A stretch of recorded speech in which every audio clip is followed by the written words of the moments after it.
Good afternoon and welcome everyone. This oversight hearing, the Subcommittee on Disability Assistance and Memorial Affairs will come to order. We are here today to examine the current state of our military and veteran cemeteries. Our goal in this hearing is to learn more about the recent endeavors and accomplishments of the National Cemetery Administration and other organizations that are here today. We are also here to address matters of ongoing concern that impact all of the final resting places of our military service members, veterans, and their families, both at home and abroad.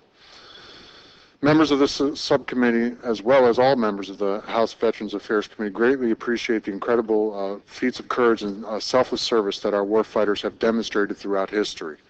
Time and time again, American service members have been called upon to put the welfare of the nation before their own self-interest. Our solemn obligation to honor those who have served does not cease at the end of their service commitment, retirement, or ultimately upon death. We have a sacred trust to ensure that the dignity of the final resting places of our military and to honor the memories of America's brave. As our senior veterans from World War II and the Korean War decrease in numbers and casualties from Afghanistan return home, our obligation to provide honor for everyone of the deceased remains acutely felt. This hearing will serve to conduct a broad spectrum review of recent cemetery memorial activities at home and abroad. We will receive an update on conditions improvements at Arlington National Cemetery. When I first became chairman of this subcommittee, fixing problems at Arlington was a top priority, and I have made it a prime focus of the oversight and hearings during my tenure. From my first trip to Arlington to meet with Ms. Condon, to get an overview to take care of a constituent headstone issue that I had personally, I have seen it go from a place where records were kept on basically index cards, if you would remember the card catalog from high school that most of us dealt with, and to in a building with no fire suppression, to today where everything is digitized and there's even a phone app that allows people to know exactly where their loved ones are located. This subcommittee's oversight has been made much easier by having Ms. Condon as a partner in working and improving Arlington. She has taken a mismanaged, ancillary, previously corrupt environment with no leadership or structure, and along with her team has transformed Arlington National Cemetery into what the Army Inspector General has described as an organization transitioning from crisis management to sustained excellence. Ms. Condon, I know you're retiring in the next couple months, and I want to relay our thanks for your dedication and service to our nation, and the way that you've led your team to turn around Arlington has been nothing less than extraordinary, and it is very important that these best practices continue as you move on with the rest of your life.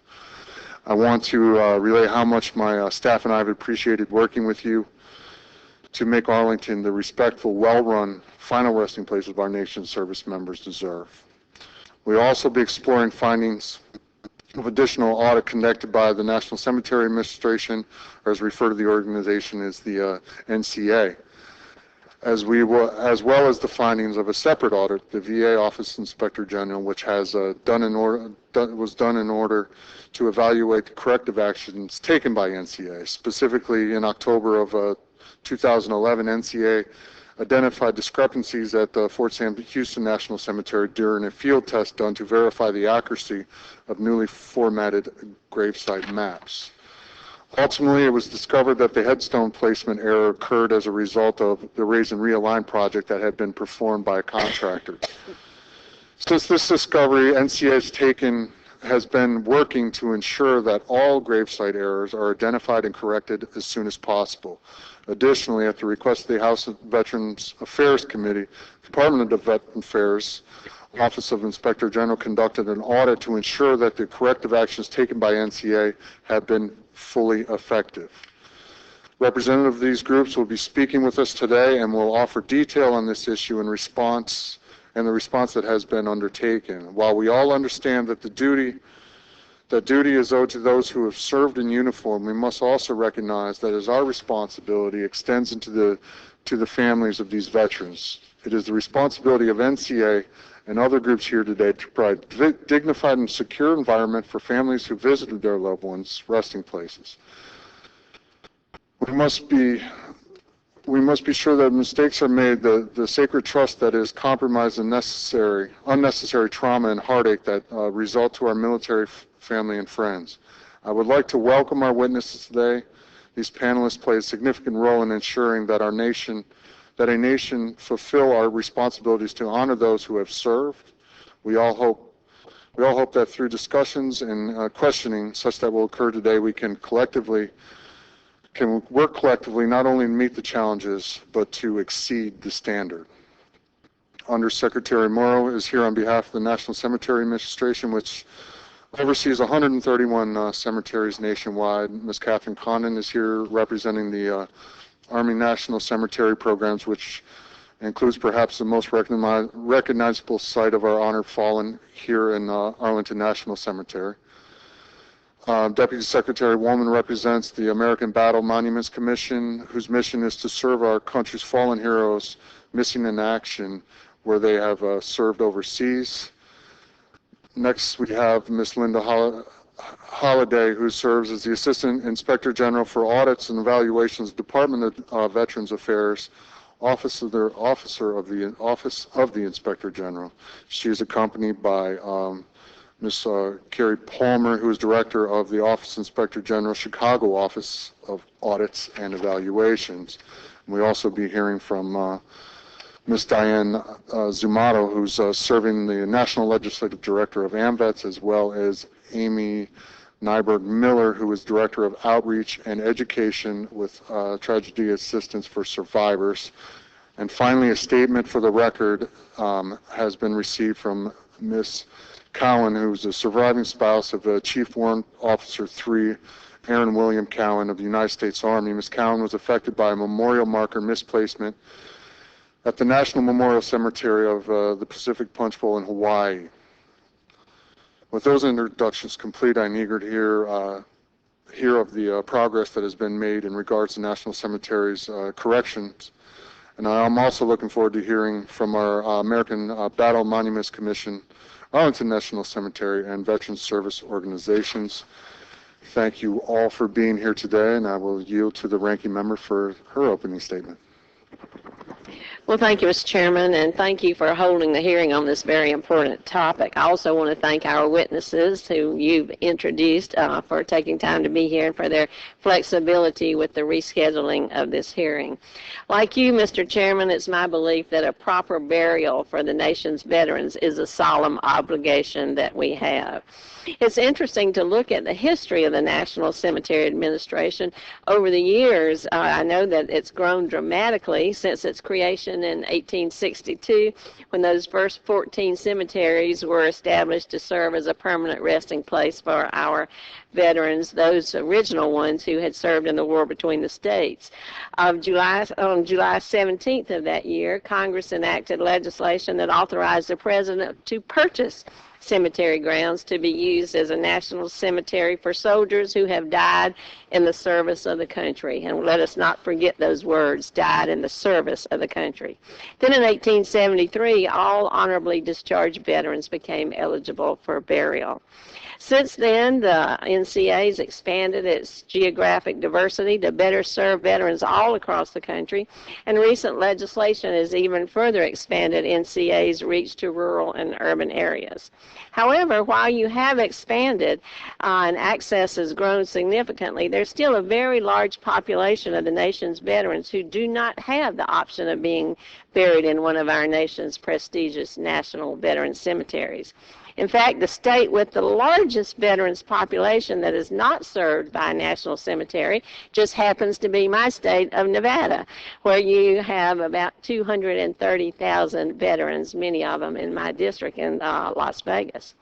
In total, 11 states with a combined veteran population of 1.8 million are without any national cemetery at all. There are 131 national cemeteries across the country. New York alone has 7 active cemeteries. 3 other states have 6 active national cemeteries each, and Puerto Rico has 2. I look forward to hearing your thoughts about ways that we can provide veterans with better access to national cemeteries in those states that currently do not have one. And I'd like to point out to you that that seems to be in the west. And I just happen to have a map that kind of shows just where they are. This whole yellow area in the west is the area without a national cemetery. I'm also well aware of some of the recent challenges that you have faced with regards to the audits that the National Cemetery Administration self-initiated, and I think that's an important point, that you recognized it and began to address the problem on your own without being forced to do so.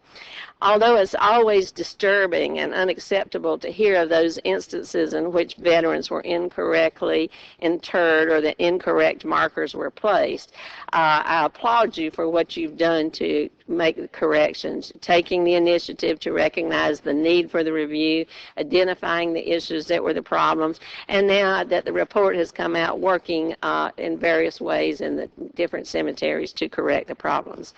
I also applaud the VA OIG in working with the VA to improve the audit process itself. Most important is that these instances are identified and corrected.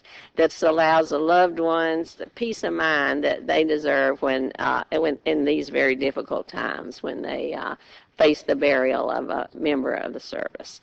I'd ask you that you would continue to conduct these audits on a rolling basis, identifying quality controls as you go to ensure that mistakes such as these aren't happening again, and that you continue to keep this committee apprised of your progress and what's being done.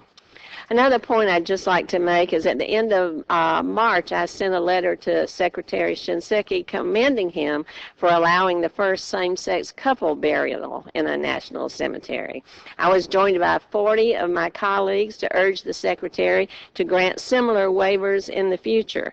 It's only right that those who bravely serve this country should be laid to rest next to the person they love.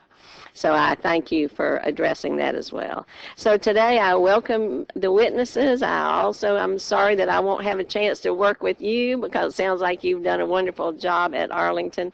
I commend the work that you do to uphold this sacred trust, and I look forward to hearing from you. Give us the perspective that we need to ensure that our families of our veterans are served during difficult times. So thank you, Mr. Chairman.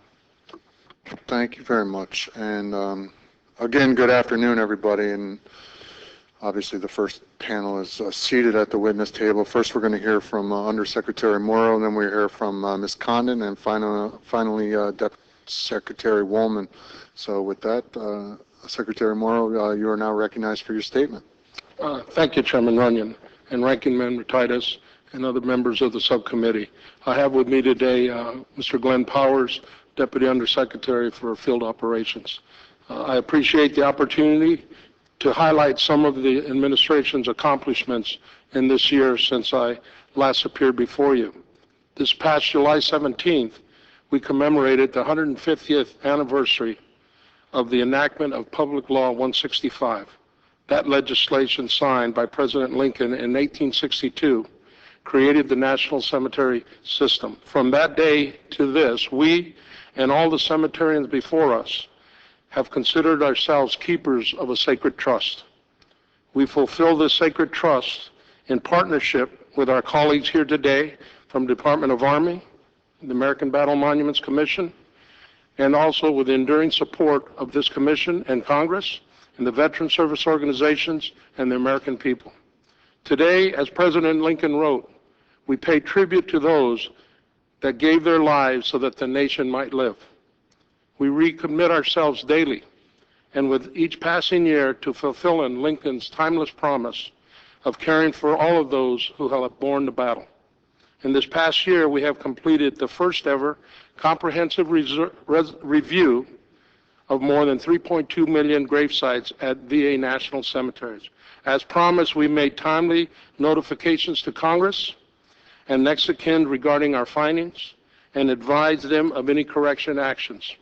We formulated a sustainment plan with accountability procedures and specific contracting requirements to make certain our national cemeteries are always operated as national shrines. In 2012, we also worked to increase veterans' access to burial benefits in three more important ways. First, we completed $31.8 million worth of expansions and improvement projects at our national cemeteries. Second, we initiated land acquisition and planning efforts for construction of 5 new national cemeteries, along with 5 columbarium-only sites in dense populated urban areas, and 8 national cemetery veterans burial grounds in the rural communities. Third, we awarded 18 grants to the states and tribes to build or improve veteran cemeteries they manage. Taken together, these actions will contribute to 95% of the veterans having a burial option within 75 miles of their home by 2015. That up just from 75% of the veterans with access as recent as 2004. We also launched an online resource kit for funeral directors last year, containing pertinent information to help the families plan for burials and apply for VA benefits. This new website features videos narrated in English and Spanish that shows families what they can expect on the day that they bring their loved ones for burial at one of our national cemeteries. Last March, I told you about an idea to train homeless veterans as apprentices for permanent employment as cemetery caretakers. That pilot program was inaugurated last October at 5 of our national cemeteries, and now we have 21 apprentices on board. Thanks to the outstanding cooperation of VHA's Homeless Veterans Initiative Office and VA Learning University, the program offers participating veterans a fresh start and adds committed new members to the NCA team. Like all NCA training, the apprenticeship curriculum reinforces our high standards for cemetery appearance and customer service. We continue to achieve high levels of customer satisfaction as measured by the annual survey of veterans, next of kin, and the funeral directors. 96% of respondents in our 2012 client satisfaction survey rated the customer service as excellent. 99% also rated the appearance of our national cemeteries as excellent, and further indicated that they would recommend a national cemetery to other veterans' families. Results like this don't happen by accident. They reflect our ongoing commitment and yours to delivering burial benefits in a manner that expresses our nation's gratitude for the service and sacrifice of our veterans, their families, and their survivors. I thank you for the opportunity and your support to NCA as we serve those who have served us so well. Thank you, and I'm ready for questions. Thank you, Undersecretary Morrow. Mr. Condon, you are now recognized. Chairman Runyon, Ranking Member Titus, and distinguished members of the subcommittee, thank you for the opportunity to provide an update on the tremendous progress at Arlington National Cemetery. And Chairman Runyon, thank you not only for your kind words, but for your support and the tremendous support of your staff over the last several years at Arlington. To the new members of the committee, long gone are the typewriters, the 3x5 index cards, and the paper maps colored in with pencils. In less than 2 years, we are the first national cemetery to geospatially manage cemetery operations.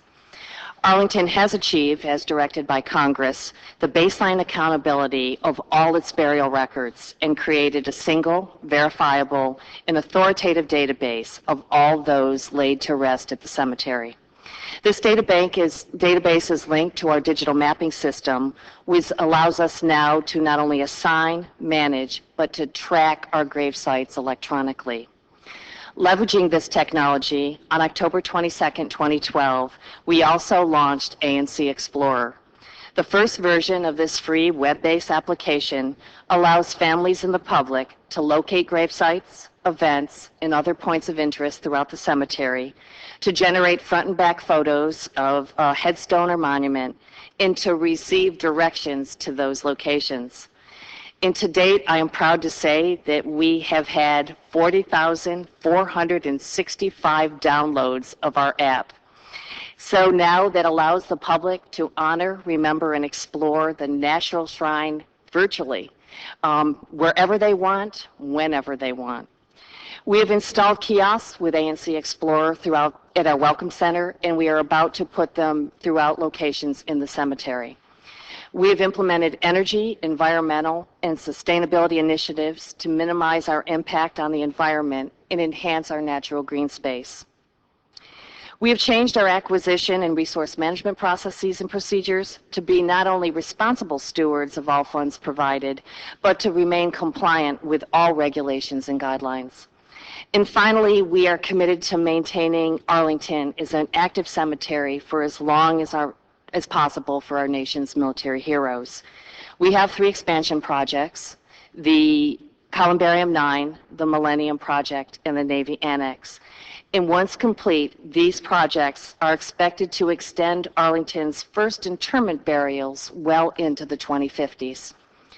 With the great support of this committee, in less than 2 years, we not only broke ground on the 9th Columbarium court, increasing our cremation space by 2,296 niches, but we will dedicate that columbarium on the 9th of May.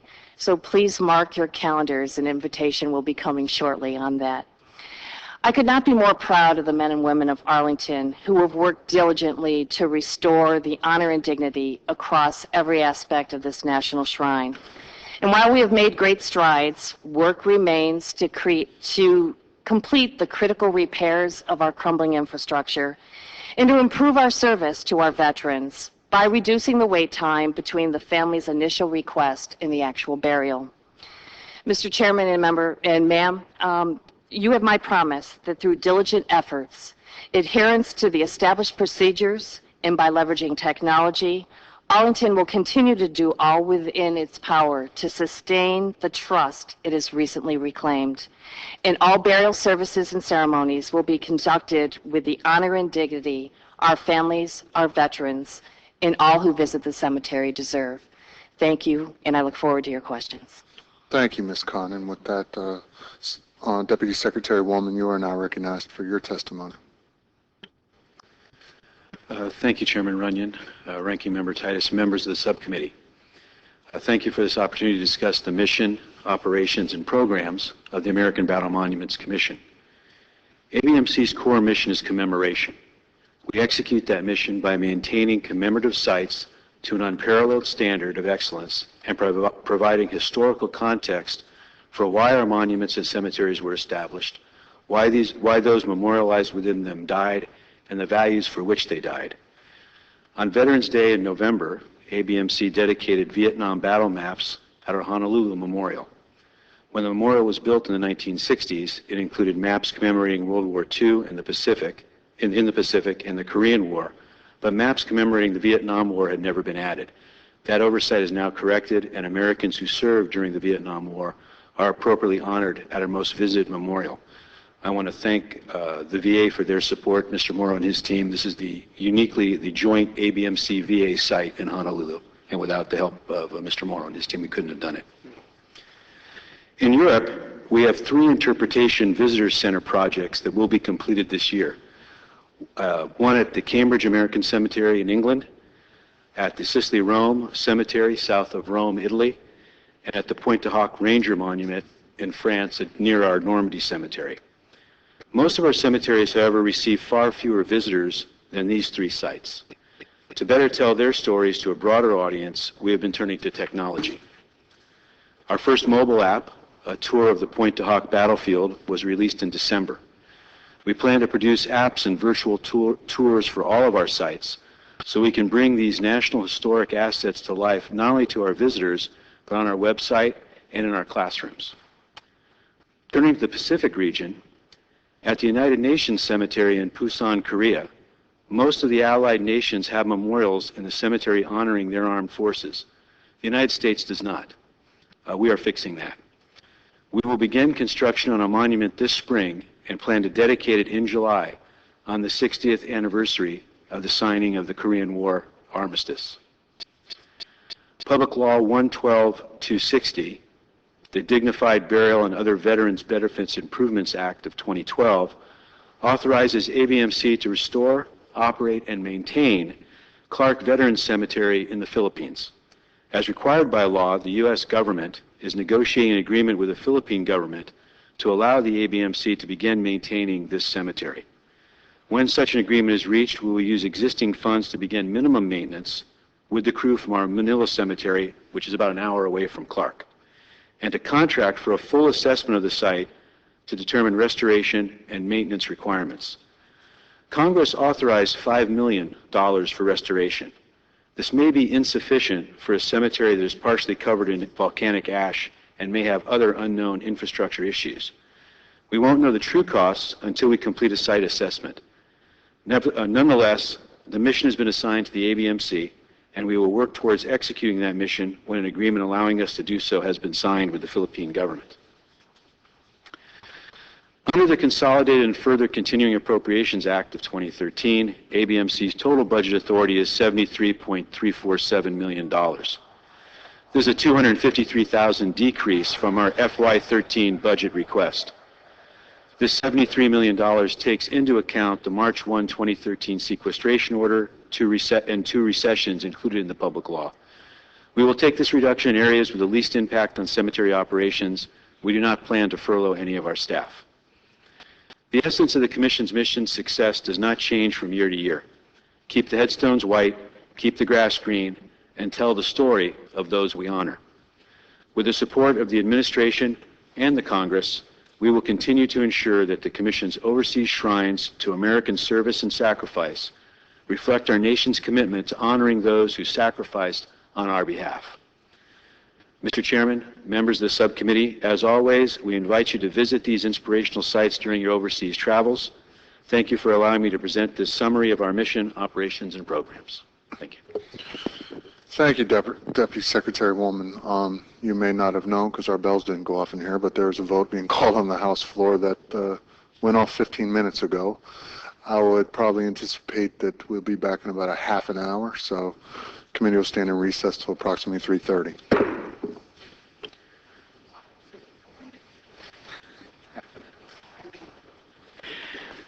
Oh, it's gonna cut into my afternoon.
Subcommittee will now come to order, and we will begin the first round of questions. And I'm going to start with Undersecretary Morrow.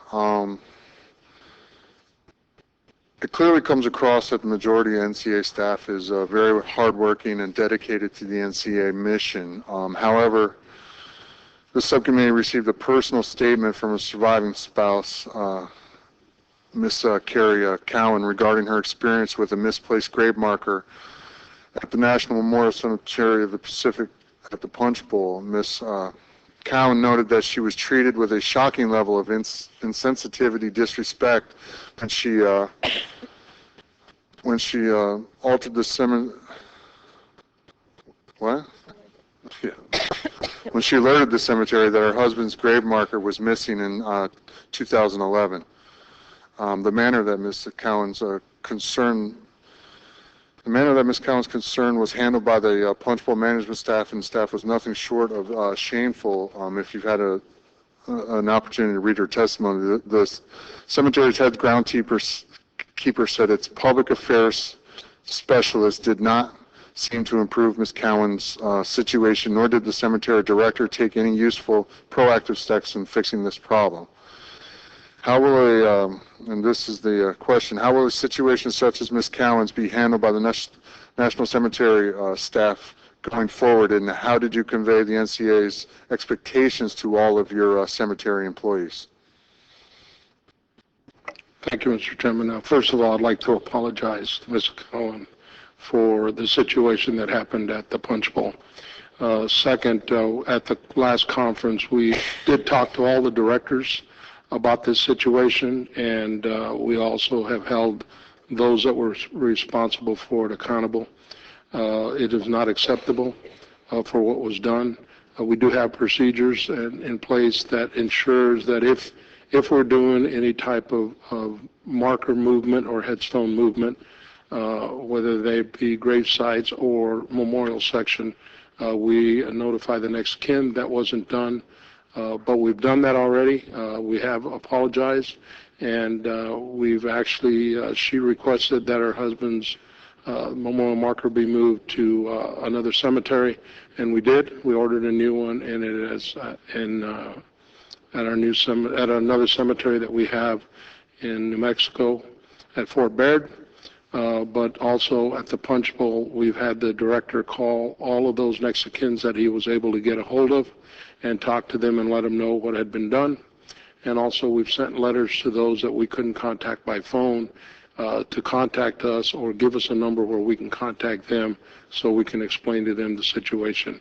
And so we ensure that it doesn't happen again at another national cemetery. Is the proactive communication of a movement of a marker part of your standing operating procedure? Yes, it is. We don't normally move markers unless we're doing renovation type work. We don't normally resize sections. We may add rows and add graves to the end of rows, but normally we do not resize a section so that if that would have come up through the channel, it wouldn't have been approved.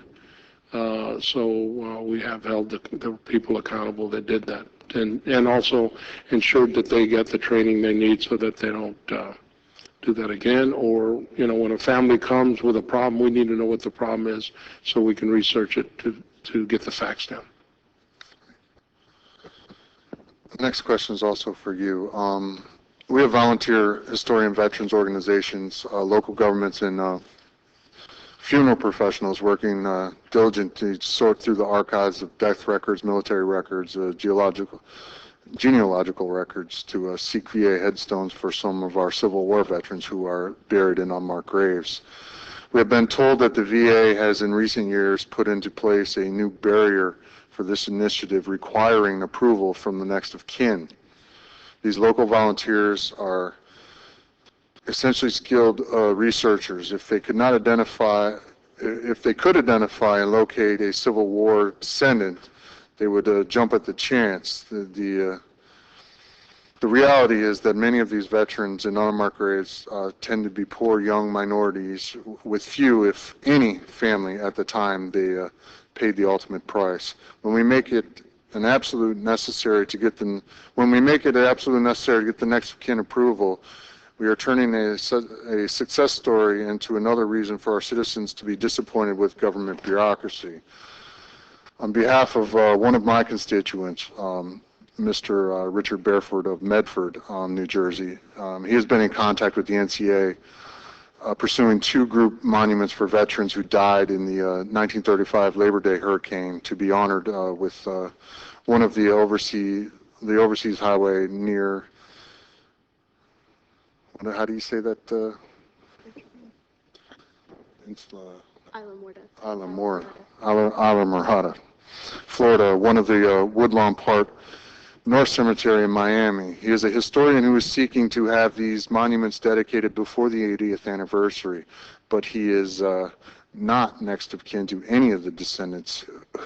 so his request has not been granted. One of the recent letters sent to a group in Ohio to the VA asked the VA to consider a couple of alternatives, and we are told that the VA response did not even acknowledge that the two thoughtful remedies had been suggested. The two possibilities include to amend Section 38.632B1 to conclude if no next of kin exists or can be located, applications may be filed by military researchers, local historians, genealogical or other who are familiar with the research services or methods need to approve the veteran's identity and service. Or the next solution, align the VA policy with the archives records policy at the National Archives Records Administration for requesting military records, which does not require next of kin authorization for records dating back 62 or more years. Such policy could be stated as applications for headstones or markers for eligible individuals have been deceased 62 or more years prior to the date of application may be submitted by anyone familiar with the research services and methods needed to prove a veteran's identity and their service. I think, though wordy, some of these seem reasonable to consider. I would like to know if the VA has considered these alternatives and how you would respond to this group that seems more than willing to work with the VA to find a remedy to this, or to Mr. Bareford, who is seeking to the two group memorials. Yes, Chairman, we are actually looking at that reg, and we're going to do some rewrites to it. It was a few years ago. It was redone for many reasons, and it appears that they made it over-restrictive. There were some issues where individuals would come in and change information, then next of kin would show up and say who changed the stone. So we want to make sure that doesn't happen, but we also want to make sure that it's not as restrictive it is. So we are looking at that, and we are working to change that so that it's more user-friendly, especially with the VSOs that normally order headstones for many of their members. So we will be looking at that, and when we get ready, we'll put it out for public comment. We'll keep the committee in the loop on that to let you know when we get ready to do that.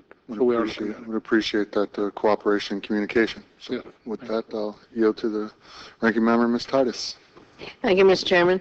Mr. Murrow, as I mentioned in my opening comments, Nevada is one of those western states that has no national cemetery, and I just want to hold this map up again because it's just so telling about all these western states where you don't have a national cemetery. So I wanted to ask you, are there any plans, or is that a goal, or is that a dream to have any VA cemeteries in these areas, or especially in Las Vegas?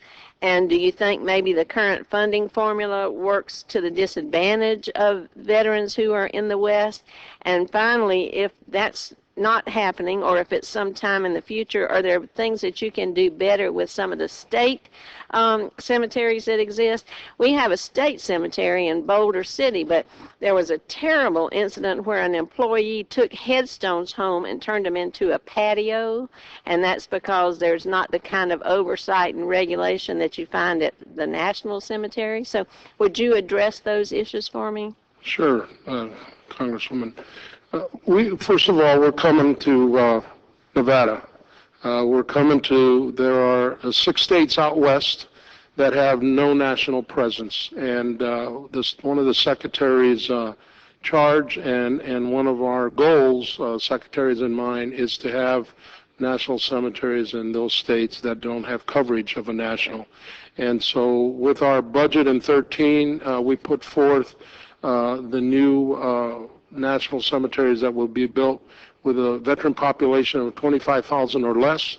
We will build a national cemetery in those states, and so that we can provide better service to the veterans in areas that we may not build a regular national.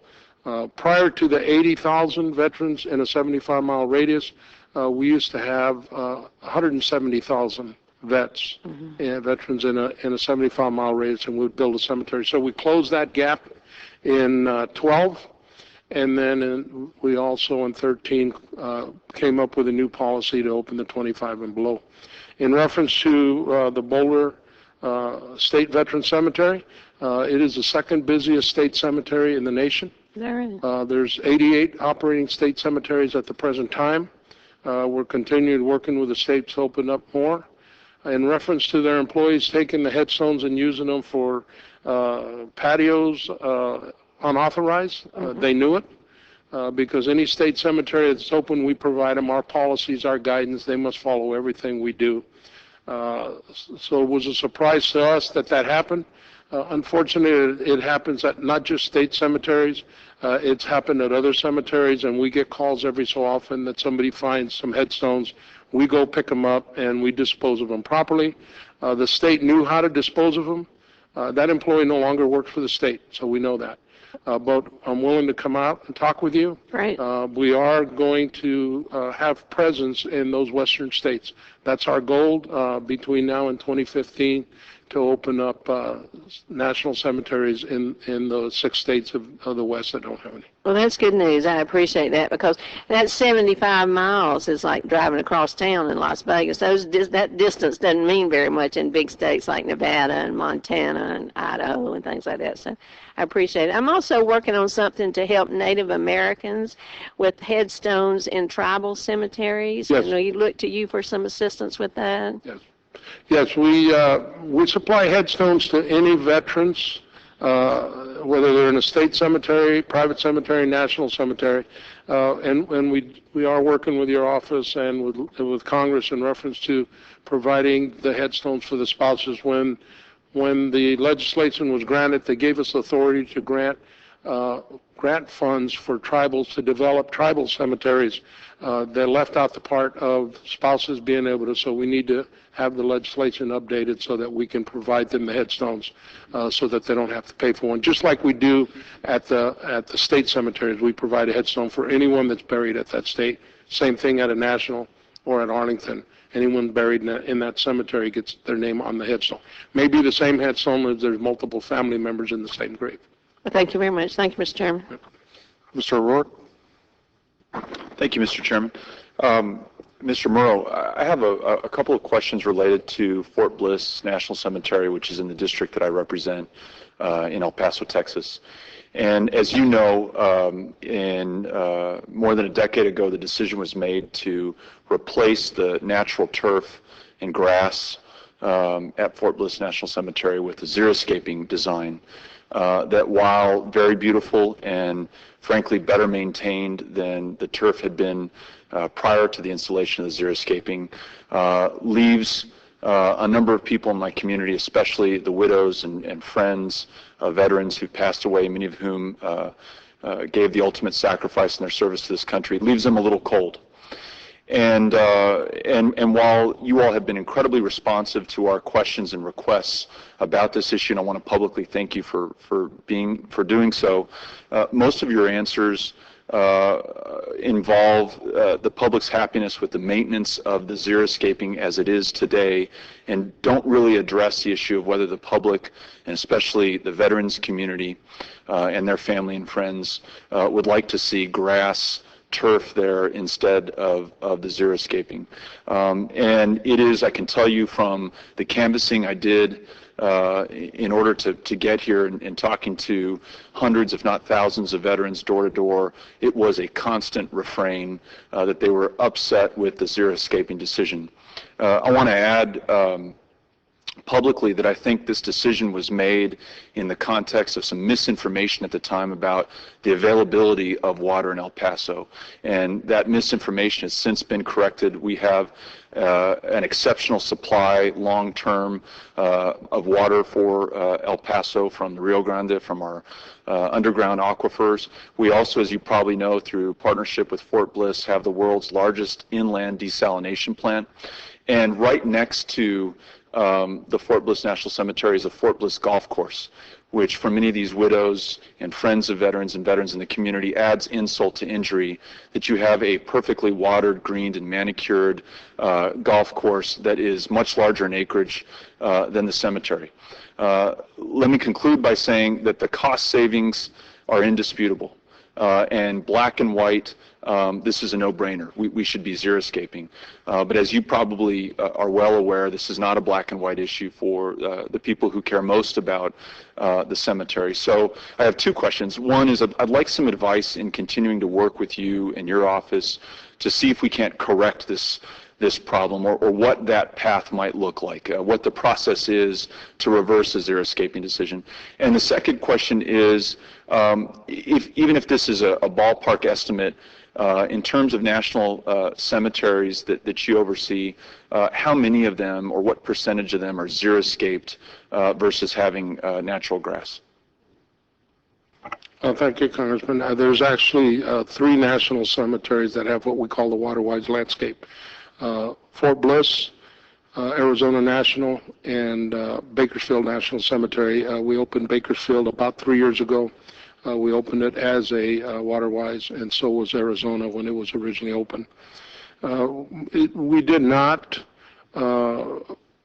convert because of the cost of water. We converted because we could not maintain the turf. We had many complaints, and what happened back in '04, we got more property from the base, and we were able to develop some acreage there, and we opened that up with the water-wise landscape. We had a lot of positive. In fact, this year, 97% of the respondents that we surveyed that had the loved one buried at our national cemetery responded that the grounds maintenance and appearance was excellent. So we had a lot of complaints in the past because we couldn't maintain the turf. We literally struggled to maintain the turf. With the water-wise, the appearance is nice. We get enough water so that we can run the drip system to the plants that are there. We can keep color most of the year. So the system is good. In fact, this year, the state of Texas is recognizing Fort Bliss on the Texans Environmental Excellence Award for water conservation. Anything we can do to work with you, I'm willing to meet with you and to work with the veterans to see what we can do to improve. One of my big concerns is we're running out of space. And unless we can get more land for the future, and we're working with DOD to see if we can get more land, but it doesn't look like it'll be adjacent to the property we're at now. But if we can get more property, so we don't, because one of our goals is to keep open cemeteries open, and we want to continue to provide services to the veterans in the Fort Bliss area, especially since the Army's increasing the size of their base there. So we know the population will increase at the Fort Bliss area. I appreciate that, and I appreciate your answer on the number of xeriscaped or cemeteries that are saving water, and you mentioned the 3, including Bliss. And if I hear you correctly, you're willing to at least meet with us and talk about what we can do to address these concerns within our community. And I think that's a good start. Right. So appreciate that. Thank you. You're welcome. Thank you. Thank you, Mr. Chair. Thank you. And with that, I have one more question for Mr. Woolman, and you both are also welcome to ask further questions if you would like. It was brought to the committee's attention that our concerns on the bilateral agreement with Clark Cemetery. We have been informed that the ABMC has inserted language that only veterans or scouts who served prior to 1947 continue to be interred at Clark. If that is the case, it concerns the committee, as we are aware that many of the veterans who have restored the cemetery over the recent decades and who have buried their fellow comrades over the years at the site. Does that bilateral agreement contain this new limitation? Mr. Chairman, no, it does not. We have been in contact with the groups, and we understand their concerns. The confusion was really about comma placement and a period placement, I think, that confused things. It's Philippine scouts who served before 1947 were considered part of the United States Army. They're in, but all veterans are eligible under the agreement that we're in the process of putting forward. Mike, have I misstated that? No, that's correct. Okay. So that is incorrect, and we have been in contact with our citizens down there in Manila that are concerned about this issue, and we've actually asked the State Department to rewrite the sentence so that there's 2 separate sentences, and it makes that distinction clearer. So I understand why the confusion developed, but it was not that's not the intention of the ABMC. Okay. It has been rewritten and given to the Philippine government. So that change to make that absolutely explicit is what's before the Philippine government now. We are waiting for a response from the Philippine government. These negotiations are being handled by State Department, as is the requirement in the law. Okay. Thank you for that clarification. And with that, Ms. Titus, anything further? I would just ask the two of you if you have concerns about the impact of sequestration on what you're doing, Arlington and beyond. Ma'am, in FY13, we have been able to absorb our sequestration cuts. We have modified our projects that we have outstanding, and because we still have some prior year dollars left, we'll be able to handle our day-to-day operations. I am tremendously concerned if sequestration continues through the out years, because then it will have an impact on burial operations at Arlington. Thank you. Well, Yes, ma'am. My answer is essentially the same. There is an impact with sequestration. We've managed to render its impact minor for this year. In the next year, our request in FY 13 and 14 will be the same, so we don't anticipate that there will be additional impacts. So we feel confident that we can go forward under the impact of sequestration by being very careful with our appropriation. thank you. Mr. O'Rourke, anything further? Well, ladies and gentlemen, on behalf of the subcommittee, I thank you for your testimony. We look forward to continuing to work with you on these important matters, and you are now excused. At this time, I'd like to welcome our second panel from the Department of Veterans Affairs Office Inspector General, Ms. Linda Holliday, as well as Ms. Palmer.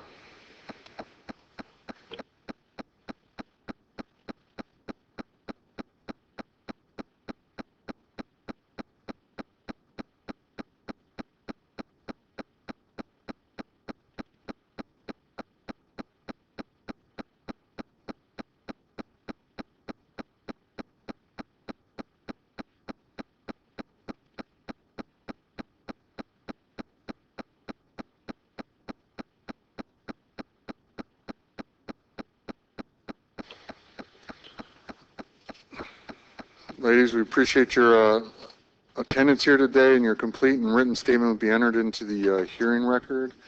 With that, Ms. Holliday, you are now recognized for 5 minutes for your testimony. Chairman Runyon, Ranking Member Titus, members of the committee, thank you for the opportunity to discuss the OIG's audit results related to the National Cemeteries Phase 1 Internal Gravesite Review. I'm accompanied by Ms. Cherie Palmer, our director in our Chicago audit operations, who led the audit work on this effort. NCA maintains approximately 3.2 million grave sites at 131 national cemeteries in 39 states and Puerto Rico, and 33 soldier lots and monuments. In FY 2012, NCA conducted approximately 118,000 interments and processed about 355,000 applications for headstones and markers for placement in the cemeteries. In October 2011, NCA initiated a proactive review to verify headstone and marker placement in all burial sections where major renovation projects to raise and align headstones and markers were completed.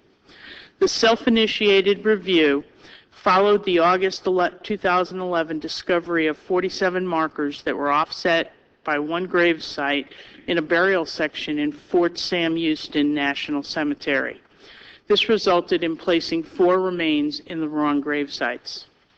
For Phase 1, NCA reviewed nearly 1.6 million grave sites at 93 national cemeteries and identified 251 gravesite errors at 13 of the cemeteries.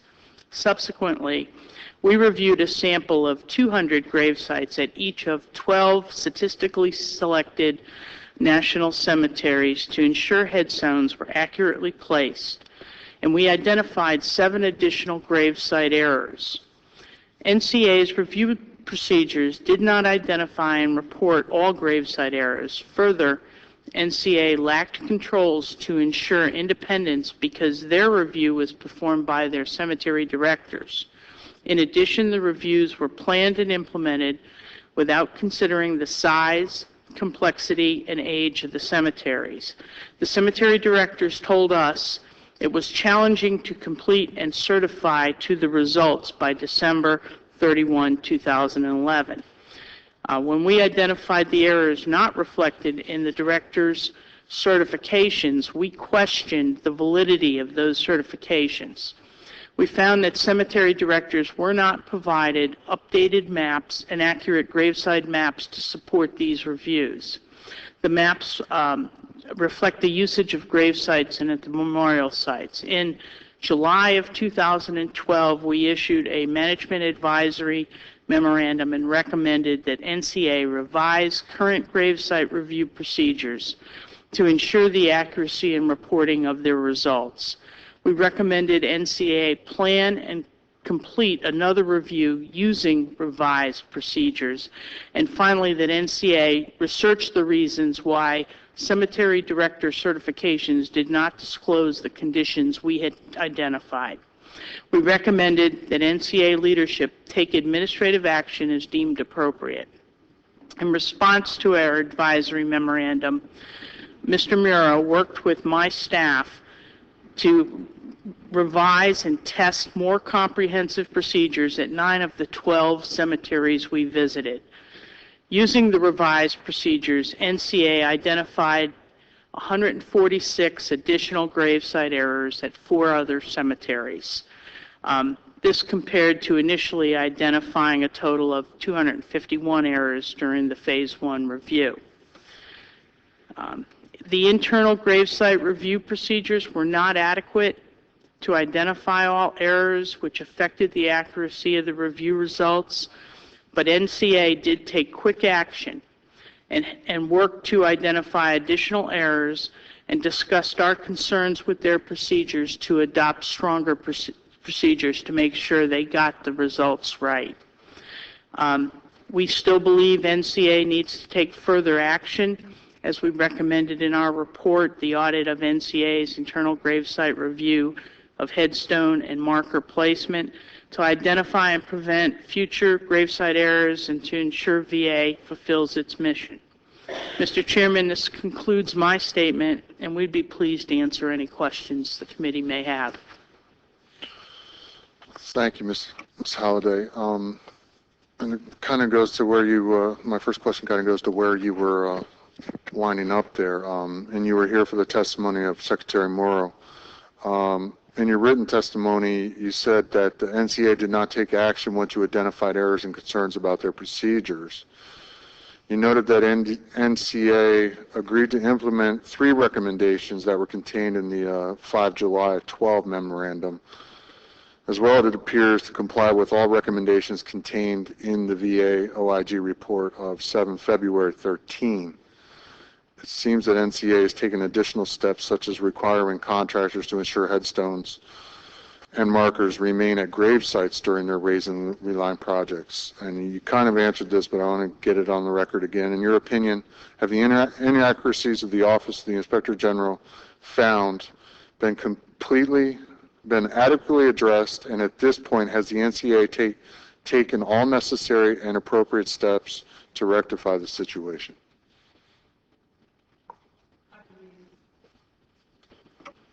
I believe the NCA has made a very good faith effort to address all of the recommendations in our early advisory and redo the work to make sure that they got the results correct, to review and hold those directors where their certifications were in question, to hold them accountable, and to take the actions they needed to move forward to make sure that Phase 2 review got accurate results. And I think that from what we've seen in their responsiveness, I have some confidence that they will continue to update the maps that are relied upon, and they're putting in new systems that will really help strengthen the whole oversight and the way they have their controls in the program.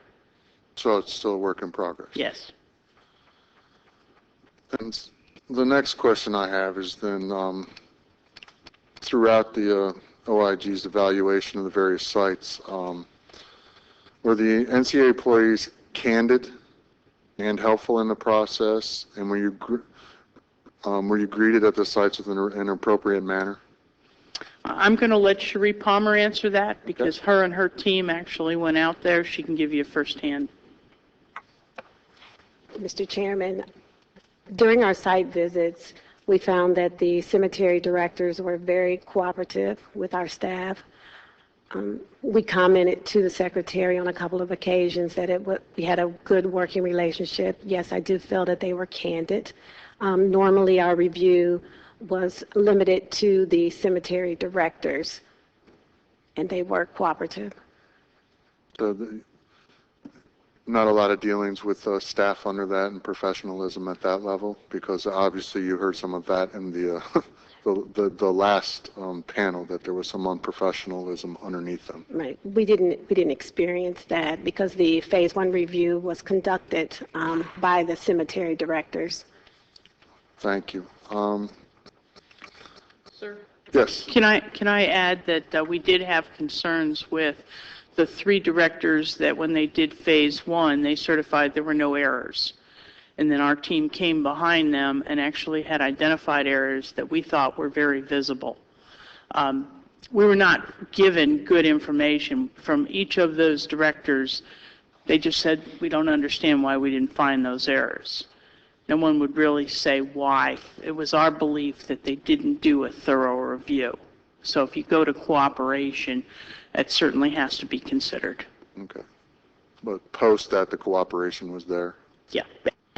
Last question, Ms. Holliday, going forward, in light of your work, what oversight activities would you recommend that we do on this committee? In this committee, I think you really have to make sure that you call NCA to provide information that their capacity planning for future cemeteries is adequate and staying within planned milestones, and you don't have serious slippage. I would also like to see that NCA conduct a review of the columbariums, that it was not part of their phase 1 or phase 2 review, and there's certainly opportunity that there would be potential errors in that area. Thank you for that. And with that, recognize the ranking member, Ms. Titus. Okay. Sometimes when you say that something is a work in progress, it's damning with faint praise, and you really mean it's not happening like it should. But it seems to me in this case, when you say it's a work in progress, that you really are making progress and things are being put in place and the situation is getting much better fairly rapidly. Is that accurate?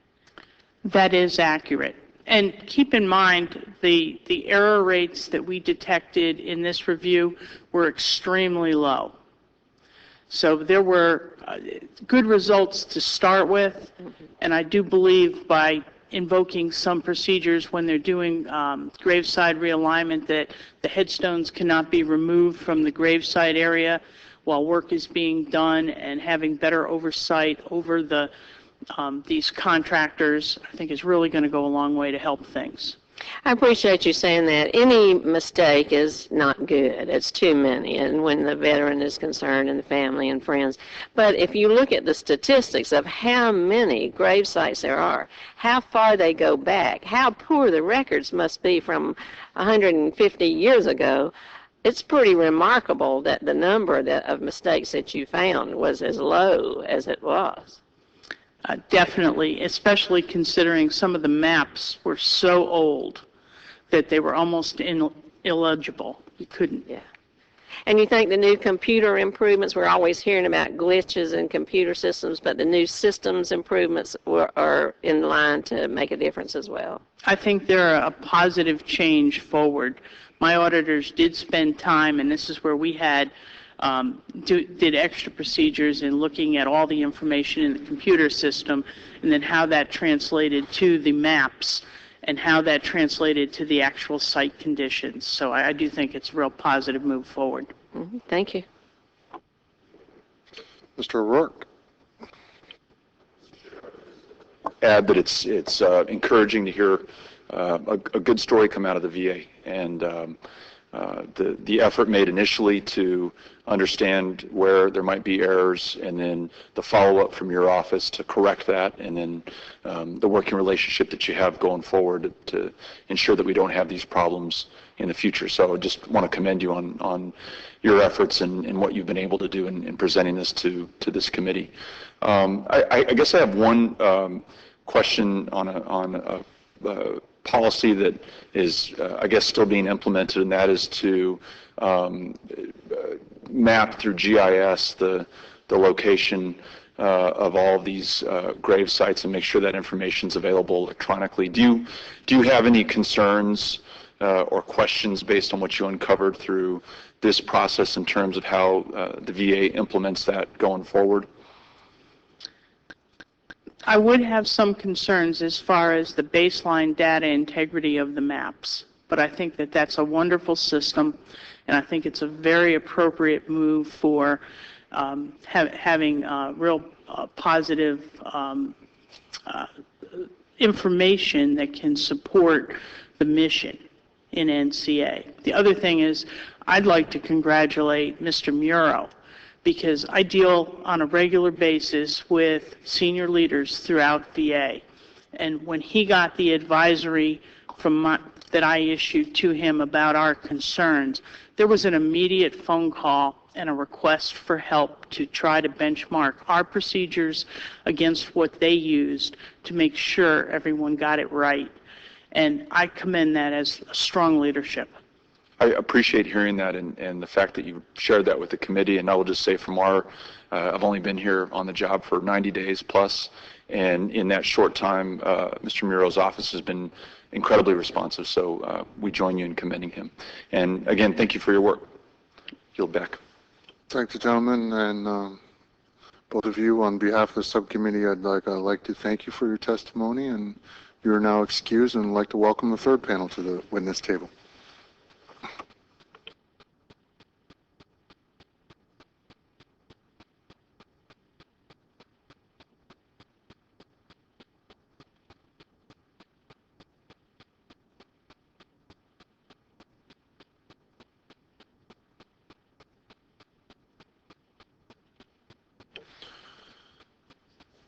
Our third panel will consist of Ms. Zumato here today representing AMVETS and Ms. Nyberger Miller of the Tragedy Assistance Program for Survivors. We appreciate your attendance today. Your complete written statement will be entered into the hearing record, and Ms. Zumato, you are now recognized for 5 minutes for your testimony. Thank you, Chairman Runyon. I'm happy to be here today to represent AMVETS and our views on the state of our national cemeteries.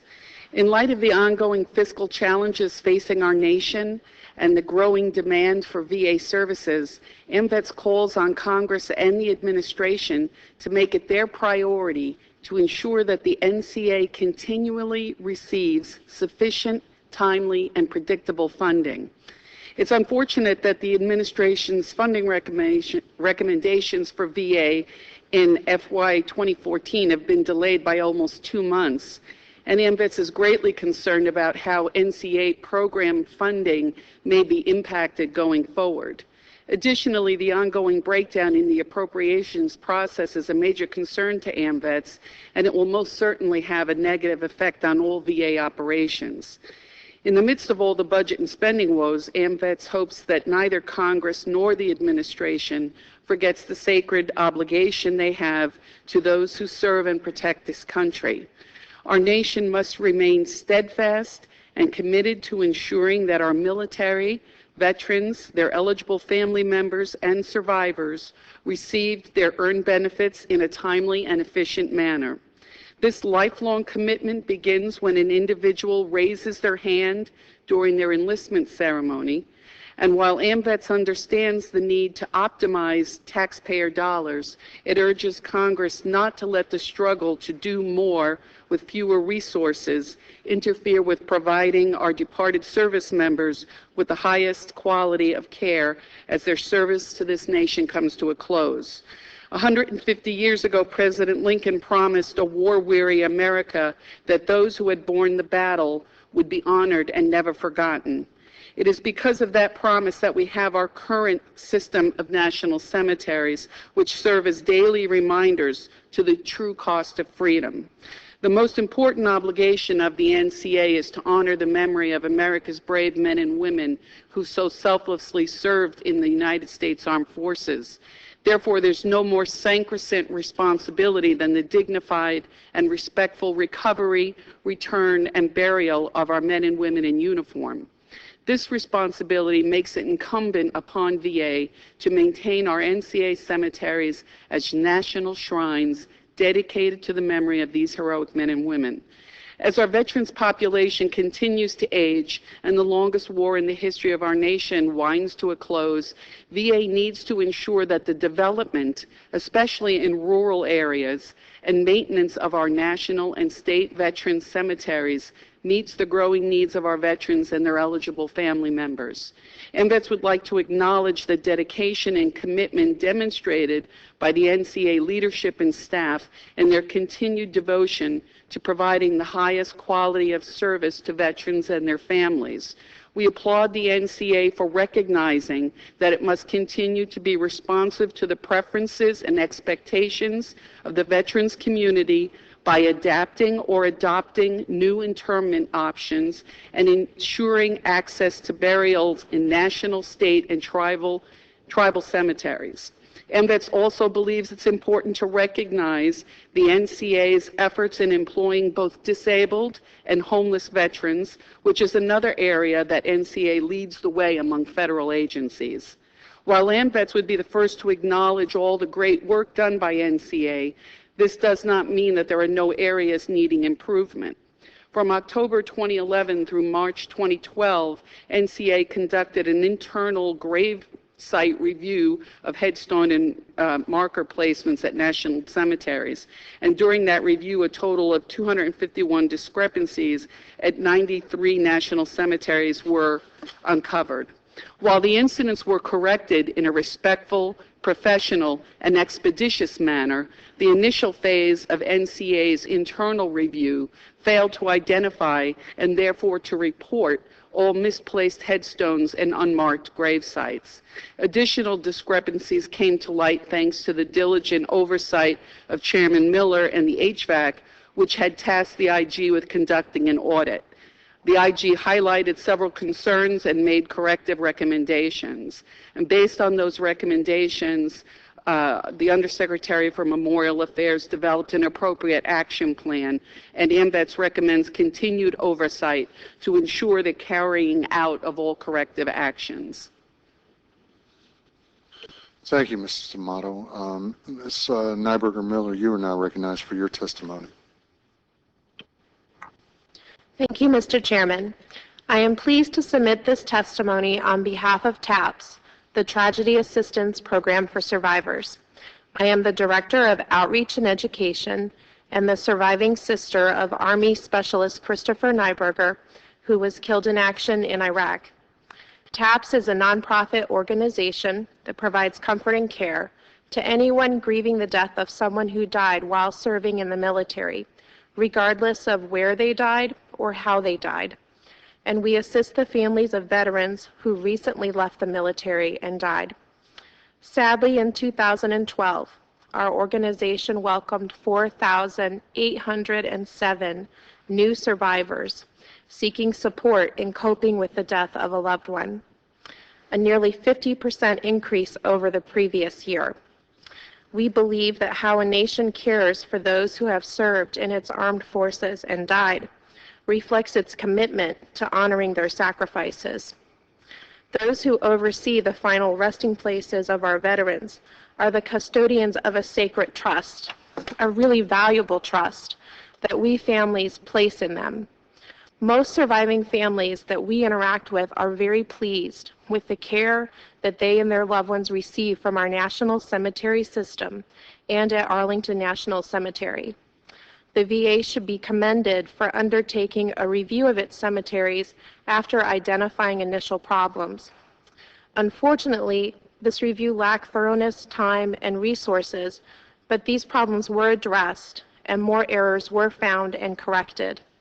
When one considers that the VA oversees 3.2 million grave sites in 131 cemeteries, the error rate is quite low. But even one error is one error too many for our families. And we are grateful that VA took the counsel of the OIG and strengthened its procedures. I wanted to bring to the attention of the committee the Corey Shea Act. This act permits a surviving parent to be interred with a veteran in a national cemetery if no eligible spouse or child exists and the veteran died in action or from a training-related injury. A surviving father recently contacted TAPS because he wants to be buried at Santa Fe National Cemetery with his son, Army Specialist Vincent Contreras, who died in 2011 while deployed in Germany at age 20. Sadly, Mr. Contreras is not eligible under the Corey Shea Act for interment because his son died on a roadway in an accident and not on the drill field. Like Mr. Contreras, other survivors are ineligible under the Corey Shea Act for this benefit. We hope the subcommittee will consider expanding eligibility so it is not linked to cause or location of death. One might think that the VA's waiver request process could offer Mr. Contreras and others in his situation relief, but unfortunately, decisions about waiver requests do not typically happen until after the person seeking interment has died. As of today, Mr. Contreras would have to die without knowing if his request to be buried with his dear son, whom he raised as a single parent, could be granted. Due to the Secretary's recent decision to grant a waiver for the interment of a same-sex spouse of a veteran in a national cemetery, it is reasonable to believe that more families may request waivers in the near future. Coping with death is difficult enough for families. Dying and not knowing if a request to be buried with a loved one can be honored adds to the pain that survivors carry. We hope that the VA in Arlington will consider changing the waiver decision-making process. There are other areas where care for survivors could also be improved. We recommend that cemetery staff receive sensitivity training on working with bereaved families, that they pursue professional certifications in bereavement care, and that they connect with TAPS when emotional issues arise. We also recommend that a survivor be appointed to Arlington National Cemetery's Advisory Committee so this important stakeholder group feels included. We appreciate the subcommittee's interest in our cemeteries. At a time when many, if not most Americans, feel disconnected from the war effort and military service, our national cemeteries and Arlington National Cemetery are very public reminders of the price paid for freedom and assure us that America has not forgotten the great price paid by our loved ones for the country that they loved so very much. Thank you. Thank you. Start the round of questions, and my first one is for Ms. Zumato. Can you elaborate on the calculations to why the service-connected and non-service-connected burial plot allowance should be substantially increased? Let me just check my figures here. The problem seems to be mainly because the allowance has, the value of the benefit has been diminishing over time. Costs have increased. There have been changes as far as, the amount that's being offered for the plot allowance, and it's really not sufficient to cover the actual cost of the service. It seems to me that last year I had spoken to Undersecretary Morrow about this, and unfortunately I can't remember the exact number that he had told me the actual cost was, but the benefit, the way it is now, doesn't come close to really covering it. And, originally it covered close to 60%, 57%, I think, and now that amount is much lower. So we just think that it needs to be increased so that it's actually much more of a benefit, the way the law really intended it when it was, first implemented. When you do get that number, could you submit it to us so we can put it into the record, please? Sure thing. And Ms. Amato, also, do you believe that overall, veterans, veterans and their loved ones have benefited from the NCA audit? And in your opinion, how can NCA continue to improve its operations moving forward? So if they benefited from the audit, and what can they do to continue to improve? I think certainly anytime we can uncover errors, that is a benefit to, not only those that are already interred, but obviously to those who will be seeking a place in, down the road. I think that the GIS system should be a huge benefit to minimize these types of errors happening in the future. I think the plan that has been agreed upon between the NCA and the IG's office, as long as all of those items are implemented, I think that, we shouldn't have many more problems in the future, and that really is the benefit. This is something that we count on, and if the family members, if the veterans themselves don't feel that they have a level of comfort or trust for what's going to happen to themselves and or their loved ones, then really that diminishes the benefit. So I think as long as they implement the agreed upon fixes for the problems that were uncovered, that, going forward, everything should be much smoother. Thank you. The other question I had is for Ms. Nyberger-Miller. Kind of put from a TAP's perspective, a face on what it's like for a grieving family to discover a mistake. Someone's not properly buried in NCA or Arlington Cemetery. Just give the feel for the record. When we work with a family that has encountered an error, whether that's an error on a headstone or the unfortunate discovery that their loved one may not be where they originally thought, it is viewed by the family as a betrayal of trust, because they entrusted their loved one to the care of the cemetery at the time of the death. And it often becomes a hindrance and a block in terms of being able to address their other grief issues in their lives, just because they then are upset and angry. They often, if people do not respond well to them when the initial concern comes up, if they feel they've not been treated honestly or openly or not been listened to, that magnifies the problem. And then they are pursuing other solutions, and it takes a very long time sometimes, often months and years, for those families to really, I think, step forward again. The things we can do that really help families, I think, are, be very upfront and honest with them and talk with them if something comes up that's a problem, if there's an error, so that the family is able to get it addressed. And one of the things that I observed as well when we supported a couple of families through disinterments at Arlington in the middle of the scandal was that when their loved ones' remains were located and reinterred and they received honors again, that was a very healing moment for these families who had suffered. And being able to provide that really made a difference. Thank you for putting that real face on the pain that a lot of these families suffer. So with that, I will yield to the ranking member, Ms. Titus. Thank you, Mr. Chairman. First, I also want to thank you for the assistance you provide and the advocacy that you offer for veterans and their families at this very difficult time. And I'd like to ask for your help to work with me, with Mr. Murrow, to be sure that we do extend the presence of the national cemeteries into those western states, because your voice will be very powerful in trying to move that forward.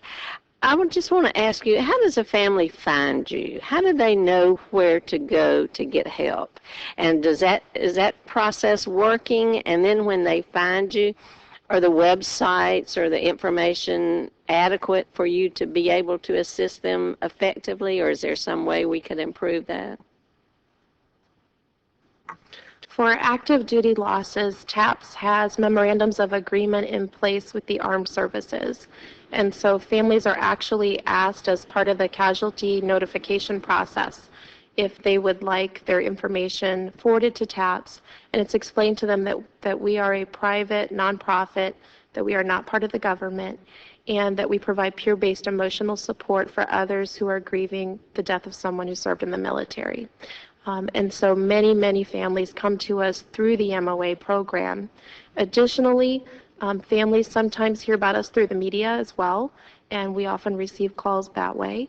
And we also rely on that quite a bit, especially for families of recent veterans, because there's no formal MOA process that helps get those families to us. And in particular, when we do stories that with the media that talk about our care for suicide survivors, and we have about 3,000 suicide survivors just within TAPS. We intake on average about 13 people per day grieving a loss. At least 2 to 4 of those will be grieving a suicide-related loss. And when they hear that, we offer care, especially in that area, that often does trigger additional calls. And we even will put our call center on alert if we believe a major news story is going to break, with the knowledge that that may mean a large influx of new families. Maybe our congressional offices can do things to help put the word out about the services that you provide to some of those folks who don't hear about you directly. We would very much appreciate that, because there are often many people out there who don't know about us. And even for the families that come through the MOA process, the military has on record the primary next of kin for the service member who died, but there's at least 10 people impacted by every loss. And the military does not keep a family tree on every service member, so there's often many other people affected who are needing care and support. Thank you. Mr. O'Rourke. Thank you for your testimony, and I thought the recommendations that you made to our committee were very reasonable, very thoughtful recommendations, and I noticed that Undersecretary Monroe's here listening. But I echo the other members of this committee. If there's anything our office can do to be of assistance, either through legislation or working with the administration, we're here to help and would be happy to work with you. And I'd also join Ranking Member Titus in offering our office, and especially our district office, in reaching out to the veterans in our community. There are over 80,000 veterans served by the VA in El Paso. So we want to make sure that they understand what it is that you do and are able to avail themselves of your services. And if we can be helpful with that, let us know. But thanks for your testimony. Thank you. Thank you, gentlemen. On behalf of the subcommittee, I'd like to thank you both for your testimony. I would like to thank everyone for being here today.